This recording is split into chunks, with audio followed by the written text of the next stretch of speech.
안녕하세요. 합리적 구매를 위해 발에 불락이 뛰는 남자 발품남입니다. 이번에 소개할 제품은 바로 유로휠 S10 전동 킥보드인데요. 가격은 75에서 80만원 사이에 판매가 되고 있습니다. 그리고 2021년 7월 17일 기준 구매자에게 쿠션 안장 이벤트를 하고 있으니 이 점도 참고하시고요.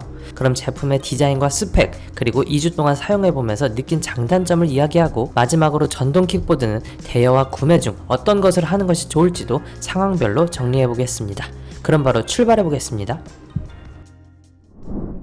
유로휠 S10은 외관 스펙 4가지와 주요 기능 4가지를 말씀드릴 수 있을 것 같은데요. 먼저 외관 스펙 4가지입니다. 그중 첫 번째는 디자인입니다. 전체적인 디자인은 블랙 색상에 노란색으로 포인트를 주었는데요. 견고한 바디와 마감도 꼼꼼하게 잘 되어 있고 디자인도 예쁘게 잘 만든 것 같네요. 발판에는 샌드페이퍼 같은 마감이 되어 있어서 탑승 시에 미끌리는 것을 방지해 주는데요. 크기는 도로에서 쉽게 볼 수 있는 공유 킥보드와 거의 동일한 사이즈로 제작되었습니다. 좀 더 세부적인 외관도 살펴보겠습니다. 일단 스로틀은 일반적인 구성을 갖추고 있고요. 디스플레이로는 속도와 블루투스, 배터리 잔여량, 전조등 여부, 기어, 누적 이동거리 등이 확인 가능합니다. 그리고 미니 로봇이라는 어플을 다운받는다면 크루즈 컨트롤 같은 세부 조작도 가능하겠네요.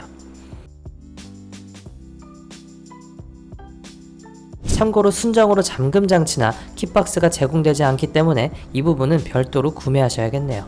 홀딩은 원터치로 쉽게 할 수 있는데요. 참고로 제품 무게는 17kg입니다. 킥보드치고는 그리 무거운 편은 아니라고 볼 수 있습니다. 그래도 킥보드를 들고 이동할 일이 많다면 이 점은 참고하시기 바랍니다. 그리고 전방과 후방 LED 라이트가 지원됩니다. 물론 후방에는 브레이크 등도 지원이 되는데요. 강력하기는 하지만 아무것도 없는 어두운 환경에서 운행하기에는 좀 부족한 감은 있었습니다. 듀얼 라이트나 방향 지시 등 같은 것을 좀 넣어줬으면 하는 아쉬움은 있네요. 다음으로는 4가지의 주요 특징을 소개해보겠습니다. 먼저 S10은 BLDC 모터를 탑재했습니다. 배터리는 48W에 12.5A 시 최대 출력은 700W를 지원합니다. 충전은 싱글 충전을 지원하고 약 5시간 정도의 완충이 가능하고요. 스펙상으로는 최대 주행거리 70km가 가능하고 27%까지 등판이 가능한데요. 실제로 운행한 결과 40km 정도는 거뜬히 가능했던 것 같습니다. 실제로 힘이 좋아서 웬만한 언덕길은 무리 없이 잘 올라가 주었습니다. 허용 무게는 120kg까지이며 이 정도면 괜찮은 기본 스펙을 갖추고 있다 볼 수 있겠네요. 그리고 전륜 서스펜션이 탑재되었습니다.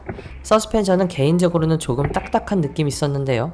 따라서 장기간 운행 시에는 양손에 피로감이 좀 전달되었습니다. 하지만 제공되는 안장을 장착하고 운행했을 때는 훨씬 좋아졌습니다. 안장에도 서스펜션이 있기 때문에 앞뒤로 완충 작용이 잘 되어서 좀 더 편리하게 운행이 가능했던 것 같습니다. 안장이 포함된 킥보드를 찾으셨던 분들에게는 좋은 소식일 수도 있겠네요. 유로휠 S10은 10인치의 두꺼운 타이어가 탑재되어 있습니다. 타이어는 두텁고 튼튼했으며 운행감도 괜찮았네요.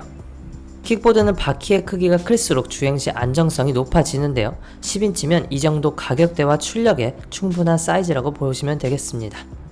그리고 킥보드 전체가 생활 방수를 지원합니다. 따라서 비 오는 날이나 물이 있는 환경에서 혹시 제품이 망가질까 걱정하지 않아도 될 것 같습니다.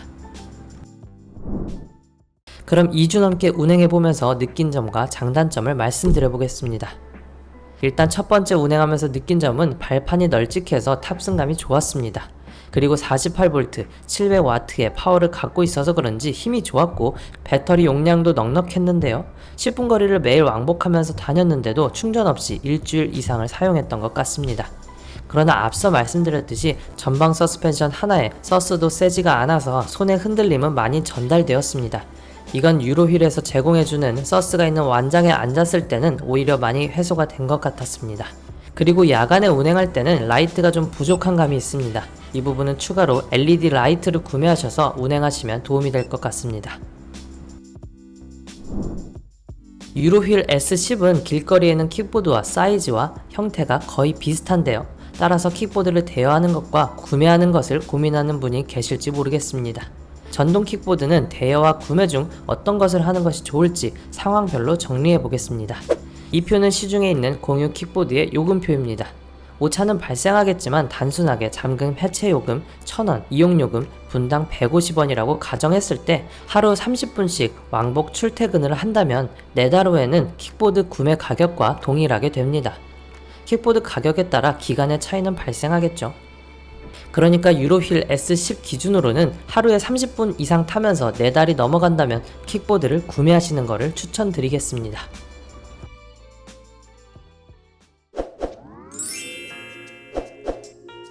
어떤가요? 잘 보셨나요? 일단 이 제품은 빠르게 달리거나 장거리를 운행하도록 세팅된 제품은 아닙니다. 좀 더 안전하도록 주행 안정성에 비중을 둔 제품이라고 볼 수 있습니다. 따라서 이 제품은 이런 분들에게 잘 어울릴 것 같습니다. 등판이 적은 20km 이내의 왕복거리를 반복적으로 다닐 일이 있으신 분, 공유 전동 킥보드를 자주 이용하셔서 금액이 부담되셨던 분들, 전동 킥보드를 입문용으로 하나 장만하려고 하시는 분들, 이런 분들이 구매하신다면 유로휠 S10이 크게 후회되지는 않을 것 같습니다. 언제나 선택은 여러분의 몫입니다. 그럼 오늘도 합리적인 구매 되시기를 바라면서 저는 이만 인사드리겠습니다. 오늘도 득템하세요. 고맙습니다.